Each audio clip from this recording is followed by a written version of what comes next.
இறை இயேசுவில் நிறையன்பு மிக்க சகோதரமே, பதுவை அந்தோணியாரின் பக்தர்களே, விசுவாசிகளே, உங்கள் அனைவருக்கும் பதுவை அந்தோணியாரின் திருவிழா நல்வாழ்த்துக்களை தெரிவித்துக் கொள்கிறேன். ஒரு தட்டு கை தட்டுங்கலாம். ஒருத்தருக்கு ஒருத்தருக்கு வாழ்த்துக்கள் தெரிவிச்சுக்காங்க.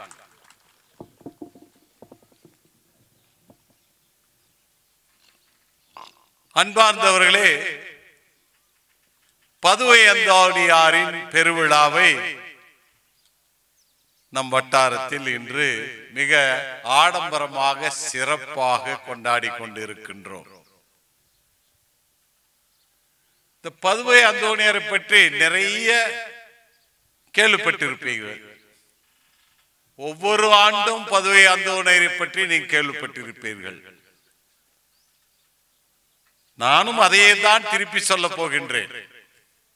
ஏன்னா அப்பப்போ மறந்து போயிருவீங்க. நீங்க நினைவூட்டுவதற்காக நான் திரும்பவும் அதையே தான் சொல்ல போகின்றேன். பூசையின் ஆரம்பத்திலேயே ஃபாதர் விக்டர் சொன்னார், இரண்டு முக்கியமான நற்கருணைக்கும் இறை வார்த்தைக்கும் அவர் கொடுத்த முக்கியத்துவம். அன்பார்ந்தவர்களே, இதை பற்றி பேசுவதற்கு முன்னால் இவர் எங்கு பிறந்தார்னு கேட்டா, போர்ச்சுகல்ல லிஸ்பன் என்ற நகரத்திலே 1195 ஆண்டிலே அவர் பிறந்தார். வாழ்ந்தது வெறும் 36 ஆண்டுகள் மட்டும்தான்.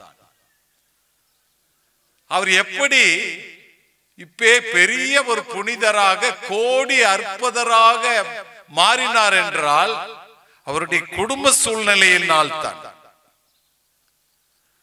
அவருடைய பெற்றோர்கள் இறை பக்தியில் உள்ளவர்கள், கத்தோலிக்க திருச்சபையை சார்ந்தவர்கள், பிரபு குடும்பத்தை சார்ந்தவர்கள். அவர்கள் சிறு வயதில் இருந்தே அந்த பிள்ளைகளுக்கு ஞானத்தையும் விவேகத்தையும் இறை பக்தியும் அவர்கள் ஊட்டி வளர்த்தியவர்கள் அவர்களுடைய பெற்றோர்கள். அவருடைய பெயர் பெர்டினாண்டோ.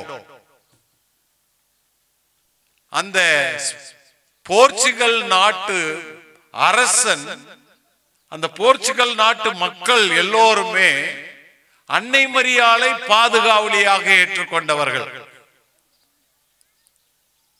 அது மட்டுமல்லாமல் அந்த போர்ச்சுகல் அரசன், அன்றைய அரசன், எப்பொழுதெல்லாம் போருக்கு செல்லும் போது அவர்களுடைய படை வீரர்களுக்கு ஜெபமாலையை கொடுத்து ஒரு கேடயமாக எடுத்து செல்லுங்கள் அப்படின்னா, அது அந்த ஊரே நாடே இறை பக்தியில் வளர்ந்த ஒரு நாடு போர்ச்சுகல். லிஸ்பன் நகரத்திலே வாழ்ந்த புனித அந்தோணியார், முதலில் அவர் பெயர் பெர்டினாண்டோ, பின்னர் பெரிய அந்தோணியாரை பெயரை வைத்துத்தான் தன்னுடைய பெயரையும் வைத்துக் கொண்டார், அந்தோணியார் என்று. பதுவை என்ற ஊரில் அவர் அதிகமாக புதுமைகள் செய்து எல்லாம் செய்தனால தான் பதுவை அந்தோணியார் என்று சொல்லப்படுகின்றோம். இவருக்கு யார் முன்னோடியாக இருந்தார் என்றால், இவர் பெயரை மாற்றிக் கொள்ளும் போது பெரிய அந்தோணியார், அதாவது அந்தோணி கொட்டாய் பாருங்க, அந்த அந்தோணியாரை நினைத்து அவர் பேர், அவர் செய்த தியாகங்கள், ஜெபங்கள், பாலைவனத்தில் இறை பக்தியை எப்படி வளர்த்தி கொண்டார்கள் என்பதையெல்லாம், கிறிஸ்துவை எவ்வாறு மற்றவர்களுக்கு பறைசாற்றினார் என்பதையெல்லாம் புரிந்தவராக இந்த பெர்டினாண்டோ தன்னுடைய பெயரை அந்தோனியோ என்று மாற்றிக்கொள்ளும் போது அவரை நினைத்துத்தான் பெரிய அந்தோணியார், இவர் சின்ன அந்தோணியார் அப்படின்னு சொல்லும் போது ஒரு ஜவுக்கு ஞாபகம் வருது. ஒருத்தர் போய் கோயில்ல அந்தோணியார் பெரிய சுரம் வச்சிருந்தாங்க, அந்த வேற சுரம் என்னையாட்டம். அவர்கிட்ட போய், அந்தோணியாரு எனக்கு இதெல்லாம் வேணும், நான் வேண்டிக்கிட்டே இருக்கிறேன், நீ எனக்கு கொடுக்காதையே இருக்கிறீங்க, என் குடும்பத்தில் ஒரே சண்டை சச்சரவு, என்ன செய்யறது தெரியல, உங்ககிட்ட சொல்லிக்கிட்டே இருக்கிறேன், வேண்டிக்கிட்டே இருக்கிறேன், எனக்கு அது கொடுக்கணும் அப்படின்னு சொல்லி பெரிய சுரவத்துக்கிட்ட அவர் வேண்டிட்டு போயிட்டே இருந்தாராம். இதை பார்த்து கொண்டு வந்த உபதேசாரு அவர் என்ன பண்ணிட்டாரு, ஒரு நாள் அந்த பெரிய சுரவத்தை எடுத்து ஒளிச்சு வச்சுட்டு சின்ன சுருவமா அந்தோணியார் சுருவத்தை கொண்டு வச்சாங்க. மறுநாள் வந்தாராம், சரியான கோவம் வந்துச்சான். எனக்கு கொடுக்கவே இல்லை, நான் கேட்டதெல்லாம் கொடுக்கல, எங்க உங்க ஒப்பேன் அப்படின்னு கேட்டாரா. இந்த சின்ன சுருவத்தை பார்த்து அவர் பெரிய அந்தோணியார், இவர் சின்ன அந்தோணியார், இப்படி ஒரு நகைச்சுவையாக சொல்வார்கள். அதாவது அவ்வளவு பக்தி அந்தோணியார்கிட்ட போய் வேண்டவங்க. அவர் அப்பேற்பட்ட தேசத்தில் வளர்ந்தவர். அவருடைய கலாச்சாரத்தில் இறை பக்தி அதிகமாக இருந்தது, அன்னை மரியாளின் பக்தி அதிகமாக இருந்தது, ஜெபமாலையின் பக்தி அதிகமாக இருந்தது. இன்னும் சொல்ல போனால் அவர் தாயானவர் இவர் சிறு குழந்தையாக இருக்கும் போது நாம் எல்லாம் யானையில போட்டு ஆடுறோமே, ஆட்டும் போது ஏதோ ஒரு பாட்டு பாடுவோம், தாலாட்டு பாட்டு. அந்த பாட்டு பாடும் போது கூட அவருடைய தாயார் அன்னை மரியாளின் அது என்ன சொல்றாங்க, அது மன்றாட்டு மாலை, அந்த மன்றாட்டு மாலையை பாட்டாக பாடி அந்த குழந்தை அந்தோணியாரை தாலாட்டி பாடுவாங்களாம். அப்படின்னா இன்றைய அவருடைய பெரிய புதுமைக்காரர், கோடி அற்புதர் என்று பெயர் வாங்குவதற்கு காரணமே அவருடைய பெற்றோர்கள் தான். இன்றைக்கு எல்லாருடைய பெற்றோர்களும் உங்கள் பிள்ளைகள் நன்றாக வளர்கின்றார்கள், விசுவாசத்தில் வளர்கின்றார்கள், இறை பக்தியில் இருக்கின்றார்கள், இப்படி எல்லாம் இருக்கிறாங்கன்னா நீங்க தான் அதுக்கு காரணம். அவருடைய தாயானவர் சிறு வயதிலிருந்தே அந்த குழந்தைக்கு ஞானத்தையும் விவேகத்தையும் இறை பக்தியையும் இறை வார்த்தையும் போதித்து வளர்ந்தார். அந்த இறை வார்த்தையை போதித்த அந்தோணியார் அவர் முழுமையாக விவிலியத்தை மனப்பாடம் செய்திருந்தாராம். அப்படின்னா எத்தனை முறை படிச்சிருப்பாரு. நம்ம வீட்டுல எத்தனை பேர் வீட்டுல விவிலியத்தை துடைக்காதையே வச்சுக்கிட்டு இருக்கிறோம் பாருங்க. நினைச்சு இன்னைக்கு போய் பாருங்க வீட்டுல எல்லாம். இயேசு கிறிஸ்துவின் அந்த வார்த்தையை முழுமையாக மனப்பாடம் செஞ்சவர் தான். அப்பதான் அப்ப இருந்த பாப்பரசர் சொன்னாராம், இந்த பைபிளை யாரு எல்லாம் எரிச்சே போட்டாலும் கூட நம்மளுக்கு பயம் இல்லை, ஏனென்றால் அந்தோணியார் இருக்கிறாரு. அந்தோணியார் மனப்பாடமா எல்லாவற்றையும் சொல்லுவார், அவை திருப்பி எழுதிக்கலாம் அப்படின்னு சொன்னார். அவ்வளவு இறை பக்தி, இறை வார்த்தையின் மேல் அவர் நம்பிக்கை வைத்தவர், இறை வார்த்தையை போதிக்க அவர் ஆசைப்பட்டவர். அதனால தான் அவர் கோடி அற்புதர். எதற்காக கோடி அற்புதர்? இன்னைக்கு எல்லாம் வாசிக்க கேட்டோம். உங்களுடைய கருத்துக்கள், இறந்த போனவங்களுக்கு கருத்து, நல்ல உடல் நலத்துக்காக கருத்து, பையன் நல்லா படிக்கட்டும்னு கருத்து, இப்படி ஒவ்வொருவரும் வேலை வாய்ப்புகள் தேடி கருத்துக்கள், ஒவ்வொரு கருத்துகளும் எதற்காக வாசித்தீர்கள் என்றால் அவர் அற்புதம் செய்பவர். கோடி அற்புதர் என்று சொல்வதற்கு காரணமே ஒவ்வொரு கருத்தையும் நீங்கள் வேண்டும் போது உங்களுடைய கருத்துக்களை புரிந்தவராக இயேசு கிறிஸ்துவிடம் பரிந்து பேசுபவர் தான் புனித அந்தோணியார். அன்னை மரியாளுக்கு அடுத்தது அதிகமாக ஒரு புனிதரை இந்த உலகத்தில் கௌரவம் செய்கின்றார்கள் என்றால் கண்டிப்பாக எங்கு சென்றாலும் அந்தோணியார் பக்தி அதிகரித்து கொண்டே இருக்கின்றது. இப்படி அந்தோணியார் அவர் ஒரு குருவாக வேண்டும், 15 வயசிலே குருவாக வேண்டும் என்று ஆசைப்பட்டார். பின்னர் 21 வயதிலே அவர் எல்லாவற்றையும் கற்றுக்கொண்டு விவிலியத்தை நன்றாக மனப்பாடம் செய்து அன்னை மரியாளில் அவர் வென்றாடி, அன்னை மரியாளை போலவே தானும் இயேசுவுக்கு எப்பொழுதுமே உடந்தையாக இருக்க வேண்டும் என்பதற்காகவே அந்த புனித அந்தோணியார், பதுவை அந்தோணியார் அன்னை மரியாளையும் அவர் என்றும் மறக்கவில்லை. நாம் யாரும் அன்னை மரியாளை மறப்பதே கிடையாது. வேளாங்கண்ணி மாதா, லூர்து மாதா, எத்தனை மாதா எங்க இருந்தாலும் நாம் ஓடி போயிடும். அன்னை மரியாள் என்ன செய்வாங்க? இயேசுவிடம் பரிந்து பேசுவார்கள். இந்த புனிதர் பதுவை அந்தோணியார் கோடி அற்புதர். நீங்கள் கேட்கும் ஒவ்வொரு எண்ணங்களையும் வேண்டுதல்களையும் நிறைவேற்றி கொடுப்பவர், இயேசு கிறிஸ்து பரிந்து பேசி நிறைவேற்றி கொடுப்பவர். அவர் வழியாக, இயேசுவின் வழியாகத்தான் நாம் எல்லாவற்றையும் பெற்றுக்கொள்வோம். அதனால் அந்தோணியார் கடவுள் இல்லை. அந்தோணியாரு கடவுளா? புனிதர். நம்மை போல வாழ்ந்தவர், நம்மை போல வாழ்ந்து நல்லதை செய்தவர், கிறிஸ்துவின் அடிப்படையில் வாழ்ந்தவர், எல்லோரையும் மதித்து அன்பு செய்தவர், அவர்களுக்காக மன்றாடியவர். அதனால்தான் அவர் புனிதர்களா என்று சொல்லுகின்றோம். அன்பார்ந்தவர்களே, இவர் மொரோக்கோ நாட்டுக்கு சென்று தான் வேத போதகனாக இருக்க வேண்டும் என்று ஆசைப்படுகிறார். ஏனென்றால் அவர் கான்பெரோ என்ற ஊரில் இருக்கும் போது வேத போதகத்திற்காக சென்ற பிரான்சிஸ்கல் சபையை சார்ந்தவர்கள் 5 பேர் அங்கு மொரோக்கோ நாட்டுக்கு சென்றார்கள். அந்த மொரோக்கோ நாடு எங்க இருக்குதுன்னா, இந்த ஹிஸ்டரி படிக்கிற பிள்ளைங்களுக்கு தெரியும். ஐரோப்பா கண்டம், அந்த ஸ்பெயின் நாட்டு, அதை தொடர்ந்து அந்த மத்திய தரை கடல், அதுக்கு ஒட்டினார் போலத்தான் இந்த மொரோக்கோ நாடு இருக்கிறது, ஆப்பிரிக்கா கண்டத்தில் இருக்கிறது. அந்த நாட்டிற்கு சென்ற 5 வேத போதகர்கள் அங்கு கிறிஸ்துவுக்காக அவர்கள் உயிரை கொடுக்க கூட தயார். அங்க யார் இருந்தாங்க? நம்முடைய இஸ்லாமிய மத மக்கள் அங்க இருந்தாங்க. அவர்கள் இயேசுவை எடுத்துரைத்து அவர்களுக்கு மதமாற்றம் செய்ய வேண்டும், அவர்களுக்கு இயேசுவை பற்றி போதிக்க வேண்டும், உயிரை கொடுக்க கூட தயாராக இருப்பதற்காக அவர்கள் சென்றார்கள். அவர்கள் உயிரை நீத்தார்கள், அவர்கள் இறந்து போனார்கள். 5 பேருடைய அந்த உடலானது, அதாவது என்ன சொல்றாங்க, தாத்துக்கு அந்த புண்ணிய பண்டங்கள், அவர் இறந்து போனார்கள் பாருங்கள்.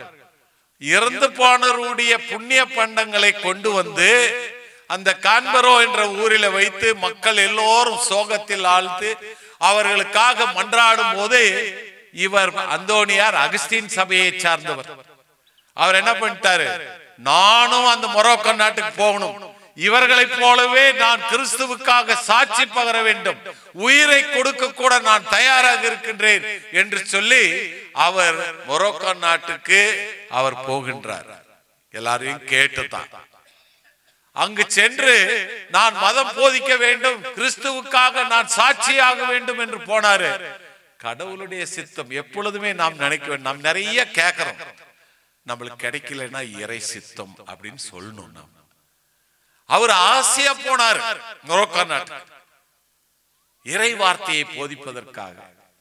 கடவுள் நீ இங்கெல்லாம் வரக்கூடாது, நீ திரும்பி போ அப்படின்னு அவருக்கு உடல்நல குறைவை ஏற்படுத்தி விட்டு அவர் திரும்பி அவர் நாட்டுக்கு படகில் கப்பல் ஏறி போகும்போது பயங்கர காற்று வீசி அவருடைய கப்பலானது இத்தாலி நாட்டு தென் துருவத்தில் இருக்கின்ற சிசிலியா என்ற இடத்தில் போய் சேர்ந்து விடுகின்றது.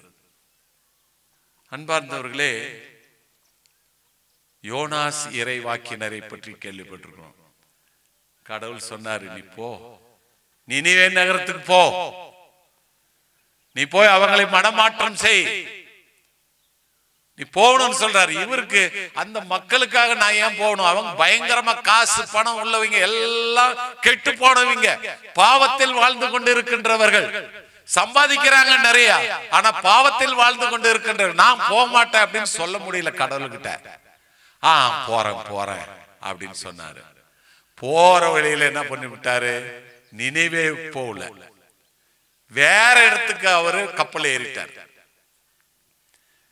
அந்த கப்பல் ஏறிய யோனாஸ் இறைவாக்கினர் அவரு அங்க கப்பல்ல பயங்கர புயல் ஏற்படும் போது எடுத்து தூக்கி போட்டாங்க தண்ணியில், அதாவது லாட்டரி போட்டாங்க. யாருனால இப்பேற்பட்ட கஷ்டங்கள் நம்மளுக்கு கடல்ல இருக்குது,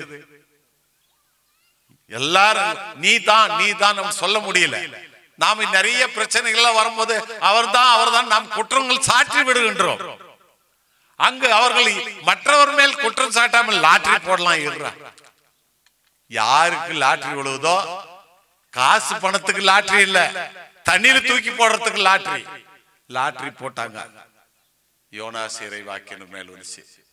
அப்பதான் கேக்குறாங்க, நீ யார, எங்கிருந்து வந்திருக்கிற, எதுக்காக வந்திருக்கிறன்னு சொல்லி தெரிஞ்சுக்கிட்டு அவங்க கடல்ல மத்திய திரை கடலிலே தூக்கி போட்டு விடுகின்றார். அப்பவும் கடவுள் நீ அங்கே தான் போகணுன்றதுக்காக பெரிய திமிங்கலத்தை அனுப்பி அவர் அப்படியே விழுங்கி 3 நாட்கள் 3 இரவும் அந்த திமிங்கலத்தின் வயிற்றில் இருந்து அக்கறை கொண்டு போய் அப்படி தூப்பி விட்டுருச்சு. அப்புறம் திரும்பவும் நீ அங்கே செல் என்று சொன்னார். அவர் போனாரு, போய் போதித்தார். எல்லாம் மனமாற்றம் அடைஞ்சாங்க. யார் பேரையும் குற்றம் சொல்லக்கூடாது. புனித அந்தோனியார் இயேசுவில் போதிப்பதற்காக மொரோக்கோ நாட்டுக்கு சென்று நான் அங்கு வேத சாட்சியாக சாக போகின்றேன், கிறிஸ்துவுக்காக நான் சாக போகின்றேன், தைரியத்தோட செல்கின்றேன். 5 பேர் போனாங்க. 5 பேருடைய உடல் பொருள் எல்லாம் வந்துருச்சு. அதை பார்த்தும் கூட தனக்கு பயம் இல்லை. யாம் இருக்க பயமேன் என்று கிறிஸ்து சொல்வது போல இவர் நான் அங்கு தனியாகவே செய்கின்றேன், நான் போய் போதிக்கின்றேன் போனாரு. இயேசு கடவுள் என்ன பண்ணாரு, நீ எல்லாம் இங்க இருக்காத, போ, கிளம்பி போ அப்படின்னு திருப்பி அனுப்பிச்சுட்டார். ஆனா ஏனென்றால் இறைவனுடைய சித்தமே வேறுவாதாக இருந்தது. அவர் திரும்பி வந்து பிரான்சிஸ்கன் சபையை சார்ந்தவர்கள் சிசிலியாவில் இருந்து அவர்கள் வடக்கு இத்தாலிக்கு அவர்களை மாத்துறாங்க. அங்க எப்படி வாழ்க்கை வாழ்ந்தார்? நம்ம வீட்டுல எல்லாம் சமையல் செய்றீங்களே, சமையல் வேலை, வீட்டு வேலை, சுத்தம் செய்யும் வேலை, அவங்க மடத்துல அப்படி இதெல்லாம் செஞ்சுட்டு இருந்தார். இதெல்லாம் செய்யும் போது இவருக்கு மனசுல நான் இதையா செய்யணும். நம்ம பிள்ளைங்க எல்லாம் சொல்லுது, கொஞ்சம் தண்ணி வாங்கிட்டு தண்ணி பிடிச்சிட்டு வானா, போமா எனக்கு நேரம். கடையில போய் ஒரு ஏதோ தேங்காய் ஏதோ வாங்கிட்டு வானாக்கா, அவங்க போய் வாங்கிட்டு வர்றதுக்கு கூலி லஞ்சம், எனக்கு ஒரு 5 ரூபா கொடு, எனக்கு நானும் மிட்டாய் வாங்கி தின்னும். இப்படி நாம் ஒவ்வொரு நம் பிள்ளைங்கள் எல்லாம் எல்லாவற்றையும் சகித்து கொள்ளக்கூடிய அந்த எண்ணங்களே கிடையாது. நமக்கு என்ன கிடைக்கும், அம்மா நம்ம வீட்டுல தானே இருக்கிறோம், நமக்கு எல்லாத்துக்குமே அவங்க தானே கொடுக்க போறாங்கன்றதெல்லாம் கிடையாது.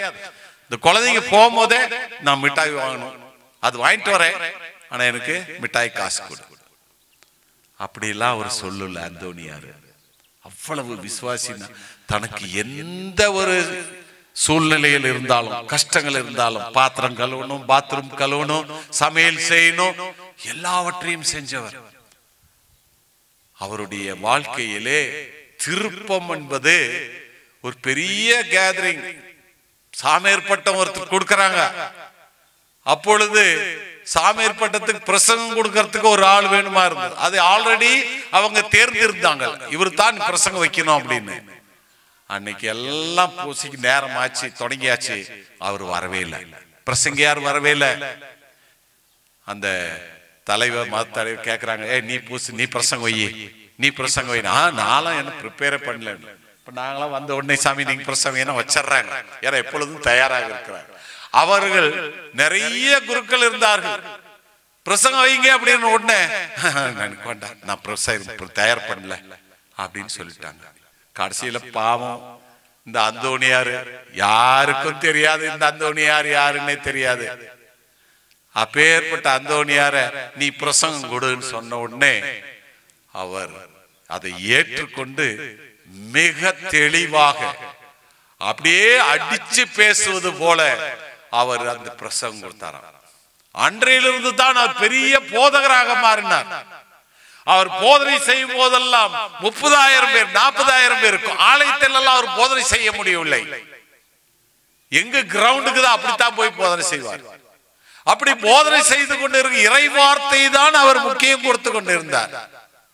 இறை வார்த்தையை போதித்த அந்தோனியார் ஒரு முறை அவர் போதித்துக் கொண்டிருக்கும் போது தப்பறை கொள்கையை போதித்தவர்களிடம் அவர் பேசிக் கொண்டிருக்கின்றார். இறை வார்த்தையை போதிக்கின்றார். அவங்க கேட்க மாட்டேன்ட்டாங்க. நீ போய வேலையை பார்த்துக்கிட்டு உன் பேச்சு கேட்கறதுக்கு நாங்க உட்கார்றோம். அப்படி அந்த ஊர்ல இருக்கிறவங்க இறை பக்தி இல்லாமல் இறை வார்த்தையை கேட்க மனமில்லாதவர்கள் அப்பொழுது நொந்து தான் என்ன செய்கின்றார், கடற்கரை ஓரத்தில் செல்கின்றார். கடற்கரை ஓரத்திலே சென்று இயேசு போதித்தது போல கிறிஸ்து இயேசுவை பற்றி போதிக்கும் போது அங்கு எந்த ஆண்களும் இல்லை, பெண்களும் இல்லை. மீன் எல்லாம் சிறிய மீன் முதல்ல வந்து நின்றுச்சான், சின்ன சின்ன அசரைங்கெல்லாம். அதுக்கு அடுத்தது கைசோடு இருக்கிற மீன்கள் எல்லாம் தலை தூக்கி நின்றுச்சான். அப்புறம் தொடசோடு இருக்கிறது. அப்படி மீன்களும் கூட வரிசையாக சிறியதிலிருந்து பெரியவர்கள். இதுல இருந்து நமக்கு என்ன தெரியுதுன்னா, சின்ன பிள்ளைகளிலிருந்து பெரியோர்கள் வரை இறை வார்த்தையை நாம் கேட்க வேண்டும். இறை வார்த்தையின் சக்தி நமக்கு புரியாது, ஆனால் நாம் கேட்கும்போது அது ஏற்றுக்கொள்ளப்படுகின்றது. மீன்கள் வந்து இறை வார்த்தையை கேட்டது போது அப்ப ஊர்க்காரெல்லாம் வந்து பார்த்தாங்க, மீன் குஞ்சுங்க அசர் குஞ்சுங்கெல்லாம் தலையை மேல தூக்கிட்டு இருக்குது. அப்பொழுதுதான் அந்த மக்கள் எல்லாரும் மனமாற்றம் அடைந்தார்களாம். இன்னொன்னு கழுத கதை எல்லாத்துக்கும் தெரியும். இயேசுவின் மேல் இவர் எப்பொழுதும் திவ்ய நற்கருணையின் மேல் மிக பக்தி உள்ளவர். இந்த பவர் ஹவுஸ் சொல்லுவாங்க. எல்லாத்துக்கும் நமக்கு எங்கிருந்து சக்தி கிடைக்கின்றது என்றால் திவ்ய நற்கருணையில் இருந்தார். நாம் எதற்காக திவ்ய நற்கருணை ஆராதனை செய்கின்றோம்? திவ்ய நற்கருணை போய் சும்மாவாது உட்காந்துக்காங்க.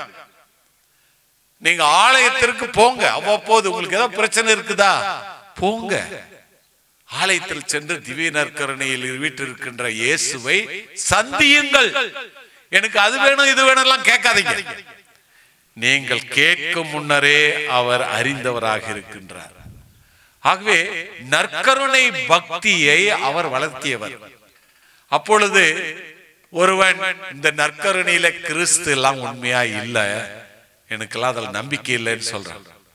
அப்ப அவரு சேலஞ்ச் பண்றாரு, சரி நீ உன்னோடு இருக்கின்ற இந்த கழுதைக்கு 3 நாள் பட்டினியா போடு, பட்டினியா போட்டு என்னிடம் கொண்டு வா, நான் திவ்ய நற்கருணையை நான் பிடித்துக் கொள்கின்றேன்.